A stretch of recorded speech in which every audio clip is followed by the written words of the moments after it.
Today I'm going to be giving you 10 more reasons why I thought I was autistic, which led to me getting a diagnosis earlier this year at the age of 49. This is actually my third video now because there's just loads of reasons why I thought I could be autistic, and I suspect there might be one or two videos after this one as well. But anyway, let's get started, and here's reason number one. Going on holiday. Where do I start? This has been something I've just always had an issue with. The thoughts of going on holiday usually evokes a feeling of excitement in people, doesn't it? And, I have had feelings of excitement around going on holiday, but the actual being on holiday itself is something that I've always struggled with, and it's kind of got worse as I've gotten older. So, for instance, before I became kind of chronically ill, Ian and I would occasionally go abroad for, the typical kind of sun, sand, and sea holidays. And I just really struggle, and I think it's a lot to do with having a lack of routine on holiday. And I'd often make Ian feel a bit kind of tetchy or a bit kind of uncomfortable because he really enjoys relaxing on holiday, and the thoughts of relaxing is really appealing to me, but actually trying to relax on a hot holiday has just always been difficult for me. And it's only now I'm realizing that I have sensory issues with heat, and being in a hot environment kind of makes me feel uncomfortable, if I'm being honest with myself. And also having a lack of structure in the day, I just always would get kind of frustrated as to what we're going to do, how we're going to fill our time. And yeah, if you've got that kind of personality really, and you're with somebody who just wants to relax, it can cause a bit of friction here and there, if I'm honest. But Ian's been really patient with me, don't get me wrong, but as time's gone on and the more we've gotten to know each other, we've been together for 17 years. Whenever there's a holiday coming up, Ian will kind of encourage me to think about things that I want to do on holiday. So what books or audio books I want to take with me, what music I want to take with me, maybe some graphic novels. Do I want to take some sketchbooks? And, he's been really accommodating actually, and he's really helped me to try and frame my days in a way that I feel like I'm not getting frustrated with the lack of structure. And I found this has gotten worse as I've not been able to drink alcohol, because whenever we'd go away, we'd kind of focus a lot of our time around drinking, which would fill me with a bit of entertainment, really. I felt like I had something to do. We'd go to the bar, then maybe we'd go for a walk. But as time's gone on and I've not been able to drink alcohol, I think that, has made the whole kind of structure thing even more important for me, really. Reason number two is transitions, and this is a big one for a lot of autistic people. And it's basically when you move from one situation to another, or from one setting to another.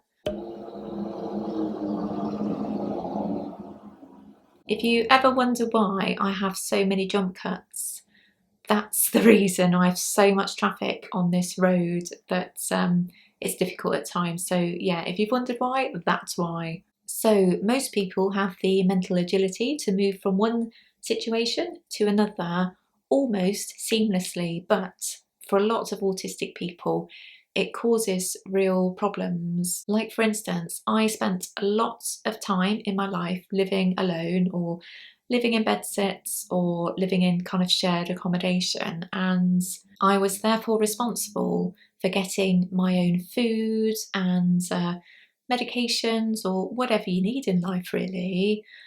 And sometimes I absolutely couldn't face going out of the front door and just navigating the world at large, really. So it would mean that sometimes I went without food, or I'd eat completely inappropriate food at home that, that was the only thing available to me. So I might eat crisps or sweets or, stuff like that that you shouldn't be relying on for nutrition. Also, if I needed medication sometimes, if I was ill with a cold or, a flu style bug even, I would be completely reliant on myself to get medications, and sometimes I just wouldn't be able to do it. I just could not face the thought of going out, so I just wouldn't have medication, and that's really hard, isn't it? Sometimes you need paracetamol to bring down a fever or lozenges to help with a sore throat, and I'd go without sometimes because I absolutely could not face going out in the world and having to deal with people. And I'm sure a lot of people, whether they're autistic or not, feel like this some of the time, but some autistic people feel like this a lot of the time. Another example is that every morning I'll need to have a walk around the block after I've had a coffee. Because I've got gallbladder issues, it really helps me to process that through my body. And some mornings I absolutely cannot face going out into the world, so it will mean that I'll have gallbladder pain for the rest of the day. Some mornings I just don't want to say good morning to people as I pass them. I don't want to hear loads of traffic noise right in my ear as I'm walking on the pavements. It can be just utterly exhausting, and I've always wondered why I've had an issue with this. And of course, now that I know I'm autistic, this explains just so much for me. Reason number 3 is mental health issues. I would find it basically impossible for a person to be diagnosed as autistic and not to have any mental health issues as a result of that. I think it comes hand in hand. I've struggled with depression and anxiety for much of my life. Much of my childhood was consumed with anxiety because I just didn't fit in. I struggled with just so much stuff, and I've still to do a video about my childhood and school years actually, but they've just both been a constant companion in my life. And like many autistic people, I suspect I've really struggled with therapy because I just couldn't connect with any counsellors or therapists. I just felt like there was a gulf between us, and I'd often lie about how good I was feeling because I just thought I just don't see the point in talking about how I really feel because this person doesn't understand me. And medications have not worked. I've been on, I'd say maybe, I don't know, between 8 and 10 different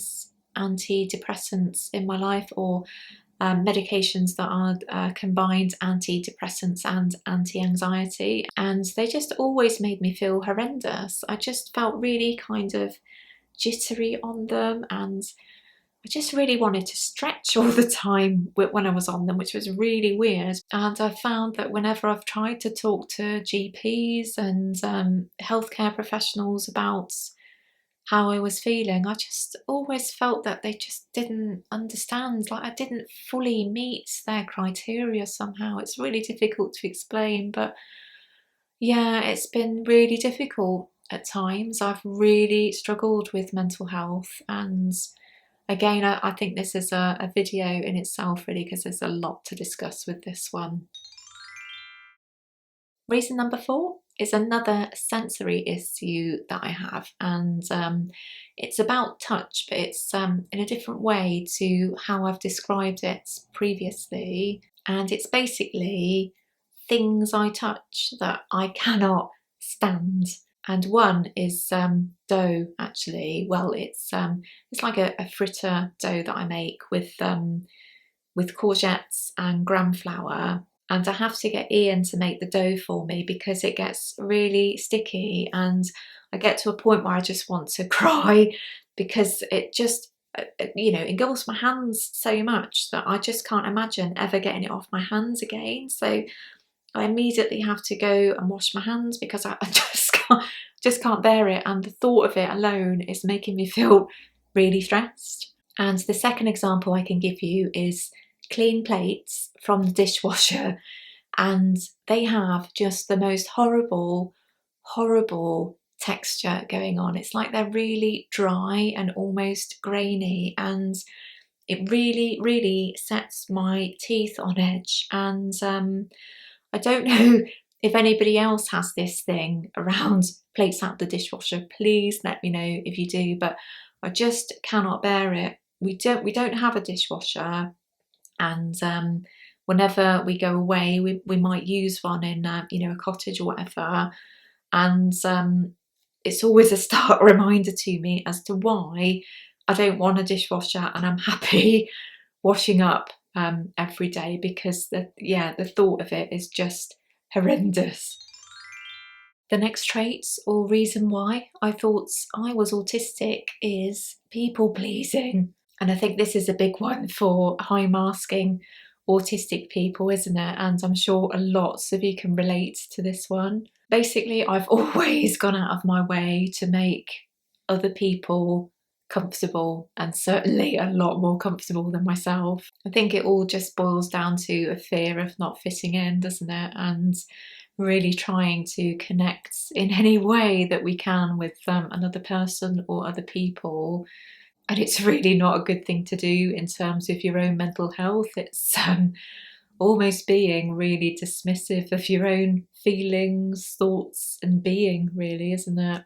And a part of people pleasing is fawning, and this again is just such a ridiculous thing for us to have to do in order to try and have connections with other people. And it's essentially offering praise to another person, whether they deserve it or not. And I used to work with a counsellor a few years back, and I'm not a counsellor. I have absolutely zero training in therapy, and I worked with this lady in an administrative role. I did some communications as well, and she headed up some training because the organisation was partly a training provider.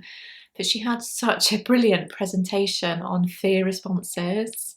Usually people might come up with two, the whole kind of flight or fight response, or maybe they'll add freeze in there as well. But she had 7, and I've just written them down actually. It took me a while to remember, but they were fight, flight, freeze, which we know, fawn, and people will do that to get out of a really uncomfortable situation, and I've certainly done that, both as a youngster and in the workplace, as it's the only response I could think of in that moment to deal with whatever stress I was going through.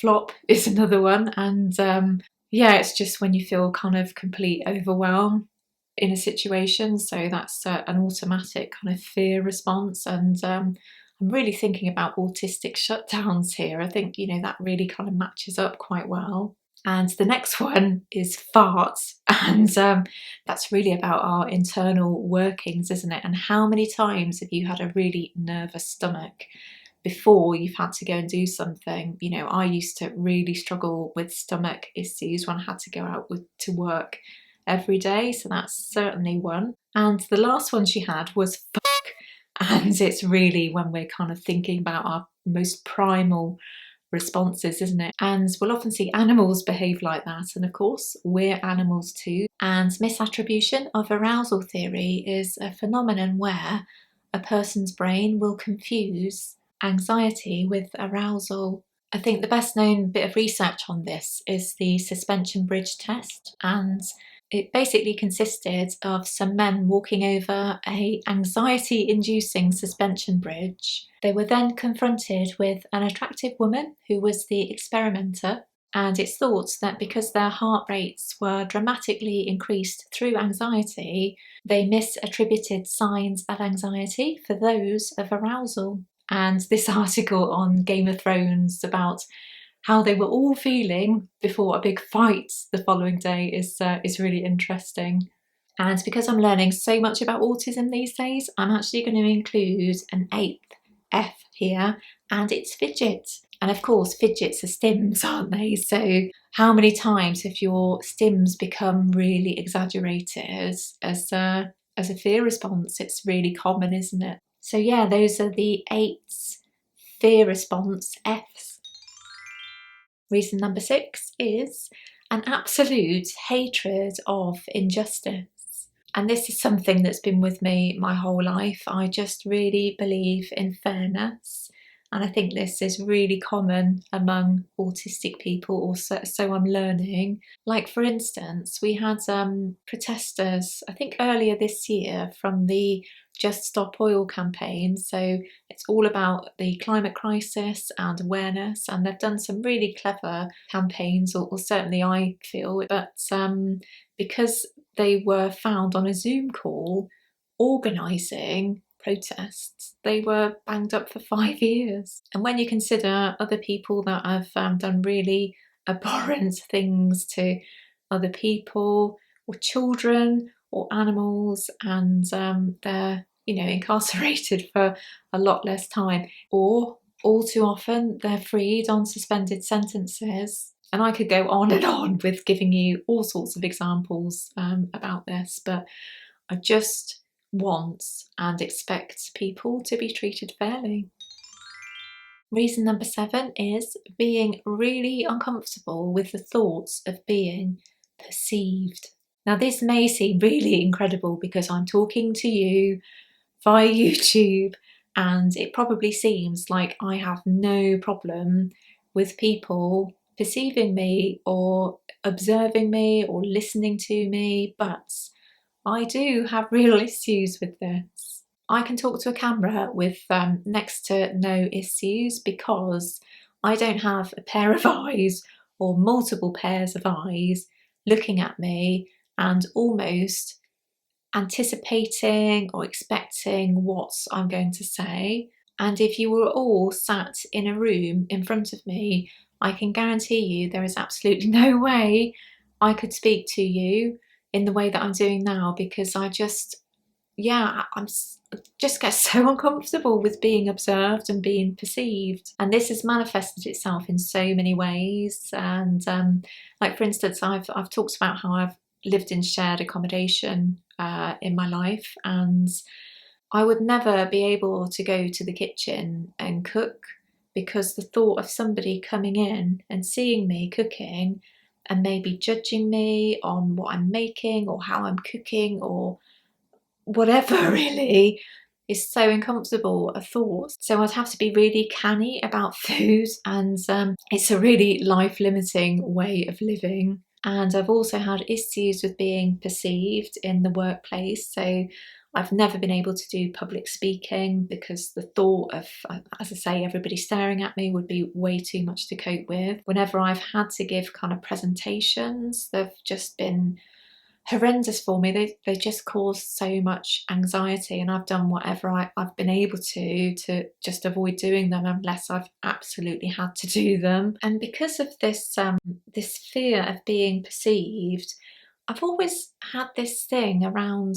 recognition, and I don't know if this will resonate with anybody at all, whether it's even an autistic thing or not. But if I'm walking around somewhere that I used to live and I see someone who I haven't seen for, I don't know, maybe 5 or 10 years, I have it in my head that they won't recognise me. And I don't know what that's all about, if I'm honest, because if I'm sitting here now really trying to think this through logically, if I'm able to recognise somebody, chances are they're going to be able to recognise me too. And I don't know whether this is related to autism or whether, I don't know, it's just unique to me, but I would love to know if you also have this thing where you don't think you're going to be recognised by people that you've known in your life. And this whole kind of theme is really why I always look the same in my YouTube videos, because I want to minimise the risk really of being recognised outside of my YouTube channel. You know, if I'm just out and about, I just Yeah, I would find it really uncomfortable if I'm honest. And I have done a full video on why I always look the same on YouTube, and I'll link that below if you want to check that one out afterwards. Reason number 8 is the compulsion to dissect every social interaction I've ever had. For instance, if I've been out socialising and I've had various conversations with different people, or even one conversation with one person, as soon as I get home, my brain will be constantly churning over that conversation, trying to find situations where I've potentially embarrassed myself. I often will have a bit of a debrief with Ian after I've seen anybody, just to really go through what I've said and how I think I came across, really to try and put my mind at ease, really. And I would love to know if you experience this as well. Reason number 9 is having illnesses and conditions that are comorbid with autism. And I spoke briefly about this in a video about imposter syndrome recently, but I wanted to include it here because it's very much one of the reasons why I thought I could be autistic. And I've spoken a few times now, but I have mast cell activation syndrome. It's basically a hyperactive immune system, so I have to be really careful around my food and environments. And I also have POTS, which is really common in autistic people. I'm also mildly dyslexic, which I only realised in my early 30s. So I've always had difficulties with looking at like dense text. So it's like my eyes are really trying to find patterns between the text. So it becomes like a visual thing rather than looking at a load of words, really. And of course, mental health conditions come pretty much hand in hand with autism, don't they? Whether it be depression or anxiety or CPTSD.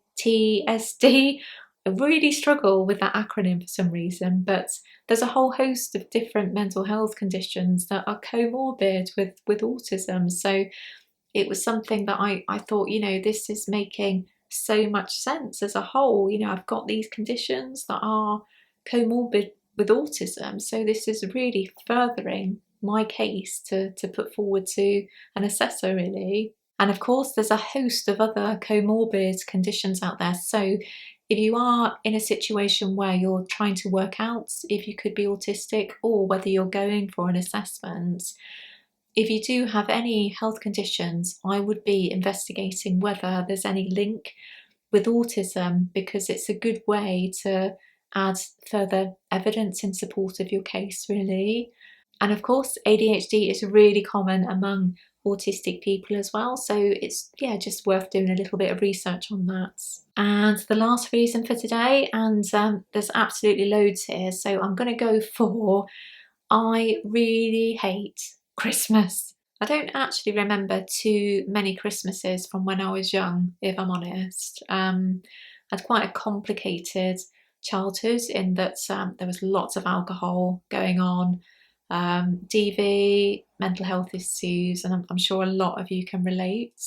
And as I got older and I left home, I'd invariably spend Christmas with friends, and although I always appreciated their efforts in inviting me along for the day, I just always felt like like an outsider. But it wasn't only that, I just felt uncomfortable with the whole thing, really, the whole kit and caboodle. Just found having to deal with a lot of people on, one specific day really a lot to cope with, and that's before you've even factored in having to share gifts with people. And I've always had a thing where I hate opening gifts in front of other people. I absolutely hate it, and of course it's such a big part of the day, isn't it? So I'd have to put on my best autistic mask for the day, and it would be just so emotionally and physically draining for me. I've just never ever felt comfortable with Christmas. And I think occasions like Christmas can be really difficult for lots of autistic people, and certainly not all autistic people, because we know a lot of autistic people love Christmas because of what it all kind of represents for them, and it might make them feel cozy and safe among family members and people that really understand them. But for me, I've just always thought, oh my God, it's Christmas soon, isn't it? And I just really wish that I could hide away for the whole of December, because I find it really tough. And I think the whole kind of Christmas Day thing, it's such a unique day, isn't it? Because certainly here in the UK, everything stops for Christmas, everything closes down, and we're all almost forced into this celebration, whether we like it or not. The whole kind of TV schedules are all different, and it's difficult if you're so used to a routine and you like structure. Yeah, it's a difficult day to get through, and I'd love to know if you too struggle with Christmas or whether you like it. So there we have it. There's my 10 reasons why I thought I might be autistic, and which helped me go for a diagnosis earlier this year. This is actually part 3 of a series, as I mentioned earlier, and I don't doubt I'll be able to make at least another 2 videos, because I've got just so many reasons or traits here. And I just wanted to mention actually that not any one singular reason or traits I've given in my videos would mean in any way that somebody's autistic. It's just when you look at all the reasons given, and it gives a sort of fully rounded idea of one autistic person's perspective on what autism looks and feels like for them, really. So I hope you enjoyed it. Let me know if you can relate to any of the reasons given today, or if you can't, because if you've met one autistic person, you've met one autistic person, and each of our traits and each of our experiences are unique to us, aren't they? So thanks for watching. Give it a like if you got this far, and I'll see you again soon.